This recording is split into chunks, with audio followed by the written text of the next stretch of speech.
R5, I think it is. R4. Motion to receive them. Second. This is the one. Councillor Mullen.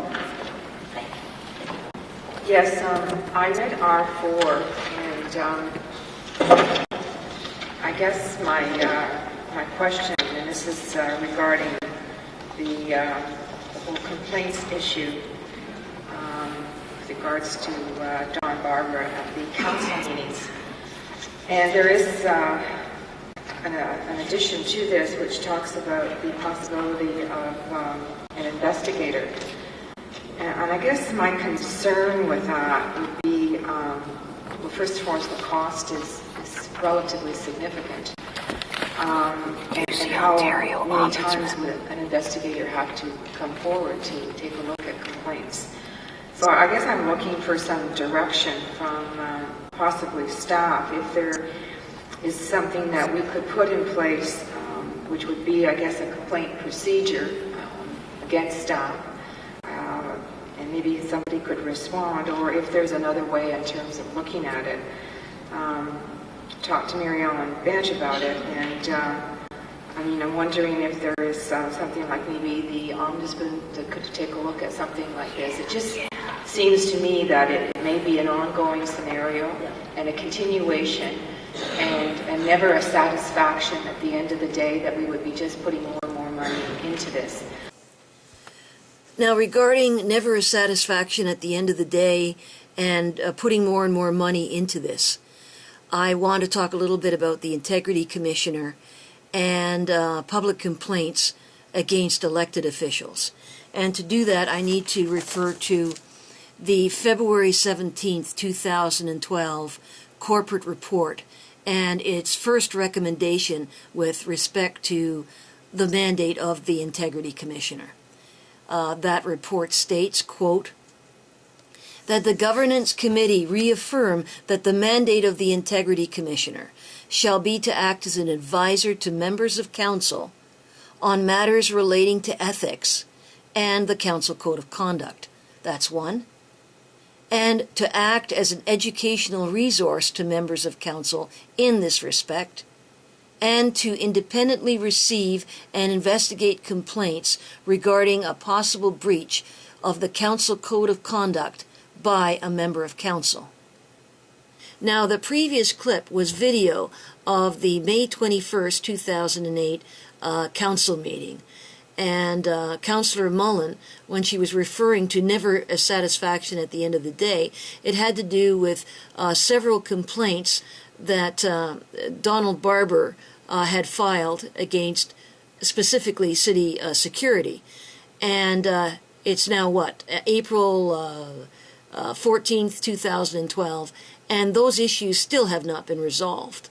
So the never satisfaction at the end of the day continues. And so for Donald Barber, for me, for all citizens, the quote, to independently receive and investigate complaints is the Integrity Commissioner's most crucial role. I really believe that. Receive the complaint and investigate the complaint. Now, the Integrity Commissioner's mandate to investigate complaints is clearly a major theme throughout several corporate reports, either relating to the Integrity Commissioner or the Council Code of Conduct. Investigate complaints is echoed in the February 17th, 2012 corporate report in the Integrity Commissioner requests for proposals too. And investigate complaints is also echoed in the February 17th, 2012 corporate report under requests for proposals. Quote, and to independently receive and investigate complaints regarding a possible breach of the Council Code of Conduct by a member of Council. Investigate complaints is also on page 4 of the report under mandate. The report states, quote, Commissioner Cunningham supports the city's practice of defining the role of the Integrity Commissioner to include educational, advisory, and investigatory functions. The investigatory role of the Integrity Commissioner is, ready? To receive, investigate, and report on formal and informal complaints respecting the conduct of members of council and potential breaches of the council code of conduct. And so there it is again. Receive, investigate complaints. Now, I'm truly disappointed in Commissioner Cunningham. Either he didn't read the council code of conduct carefully enough, or he didn't understand its implications. The code, the way that it's written, it's entirely possible that you can get the absurd situation where more public complaints are not investigated by the Integrity Commissioner than the other way around. And I'll repeat that. The way the code is written, it's entirely possible that you can get the absurd situation where more public complaints are not investigated by the Integrity Commissioner than the other way around. Here's why. A reasonable person who's been treated unfairly or who believes that to be the case would certainly rejoice in the code's Rule 12 and the tenet, quote, that all persons be treated fairly. I believe that if members of the public do file complaints, it would be under the code's Rule number 12, the respectful workplace policy, since it seems to be the only way to get fair treatment. Now, tragically for citizens, Rule number 12 is actually a seductive decoy. Let's examine why. Rule 12 states, 1, quote, members are governed by the city's respectful workplace policy. All members have a duty to treat members of the public, one another, and staff appropriately and without abuse, bullying, or intimidation, and to ensure that their work environment is free from discrimination and harassment. Boy, you sure can't argue with that. So what's the problem? Provision 2, which takes the investigation away from the Integrity Commissioner, that's right, away, and hands it right back to staff. Let me read Provision 2 to you. Quote, upon receipt of a complaint that relates to the city's respectful workplace policy and involves a member, the Integrity Commissioner shall forward the information subject to the complaint to Human Resources, who will refer it for an independent investigation.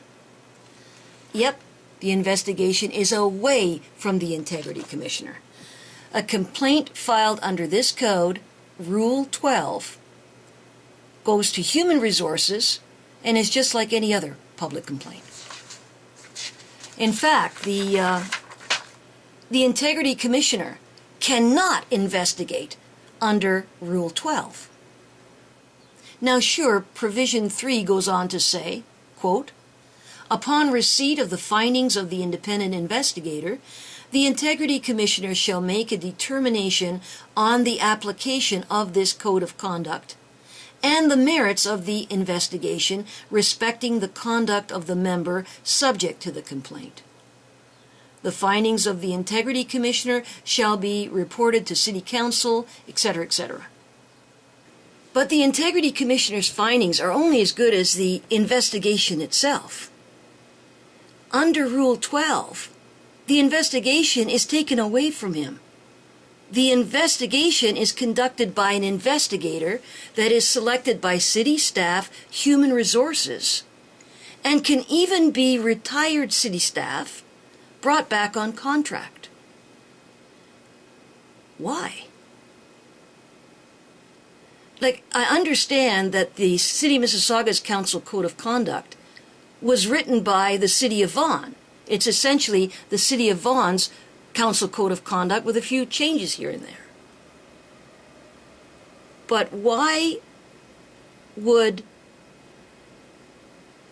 the Integrity Commissioner not be allowed to investigate, especially where it relates to treatment of citizens in the respectful workplace policy.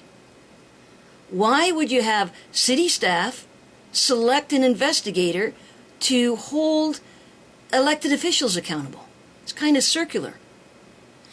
And then the other thing is, why would there be an independent investigator selected by city staff when the February 17th, 2012 corporate report first recommendation said that the governance committee reaffirm that the mandate of the integrity commissioner shall be to independently receive and investigate complaints regarding a possible breach in the code of conduct. Nowhere here does it say, oh, except Rule 12. So what I'm requesting is that Rule 12 also be investigated by the integrity commissioner and no one else, from beginning to end, so that when a citizen writes something down, or a member of council under Rule 12, that person is assured that it's dealt with exclusively by the integrity commissioner, from the processing of the complaint through the investigation to the writing of the findings. Please do that for the citizens of Mississauga and for elected officials as well, who may file a complaint under this. And just for the record, I'm going to replay the video of the May 21st, 2008 council meeting with Councillor Mullen discussing a corporate report dated May 15th, 2008. Only this time I'm going to provide you context. And here's the corporate report, and we'll just skim through this. And it deals with complaints. It says so here. Subject: complaints filed against city staff by Donald Barber at the council meeting of March 26, 2008. And recommendation 1, as you can see here, is that council instruct the city manager to retain an impartial and independent investigator to carry out and investigate allegations made against city staff by Mr. Barber in the statements and materials be submitted to council at its meeting of March 26, 2008. We go on, and there's plenty of information here. There's some of the extensive list of complaints that he's got. And what's interesting is there's step 1, the city should engage an independent and impartial person or entity to carry out the investigation and prepare the report. Screening and acknowledgement of the complaint. Essentially what they're doing here is a lot of this you can recognize in the code of conduct regarding investigations and so on. But what's really astonishing is down here, this comment, the financial impact. Fees would be based on the amount of time spent to conduct such an investigation, and an initial estimate is that this could easily exceed $50,000 just on Mr. Barber's complaint alone. And it says the financial impact cannot be determined with certainty and will depend on the scope of the investigation, the number of witnesses to be interviewed, and the volume of material to be reviewed, anticipated to exceed $50,000. So with that, you're almost looking here at an integrity commissioner for one person. So with that context, we'll now hear what Councillor Mullen has to say. You're looking at $50,000 plus, and I'm not sure how much money has been put into looking at some of these complaints so far, but I see it as sort of possibly an ongoing scenario that might never really come to a satisfactory conclusion. So I guess I'm looking for some direction. Councillor Mullen, I met with the city manager this morning. I had not seen the report. Now the mayor mentions an ombudsman twice. I was a little Listen. slow in asking that this report be referred back to look at a process that should be developed. I think we should look at, we talked about the ombudsman that Toronto is appointed. Like in Toronto because, has an we've ombudsman. already had one that cost close to $50,000. Here's another one that might be. And when you read the report, it also says that not only information has been provided provided to be investigated in addition to that. So I would ask council to refer it back to staff and the city manager to do further investigation on it and come up with a policy and a process. Whether we look at an ombudsman is something. Again, ombudsman, a specific person to deal with public complaints against staff. And that was May 21st, 2008, and that issue still hasn't been addressed. It hasn't. And while there's now an integrity commissioner in place to file complaints against elected officials, there still is no consistent person, ombudsman or integrity commissioner or otherwise, to deal with complaints against city staff. And that includes everything right up to the commissioners and the city manager. So it's interesting to look at the May 21st, 2008 video and see that. And that's the other thing I would request is for the governance committee to perhaps consider expanding the mandate of the integrity commissioner to also include complaints against city staff. Thanks.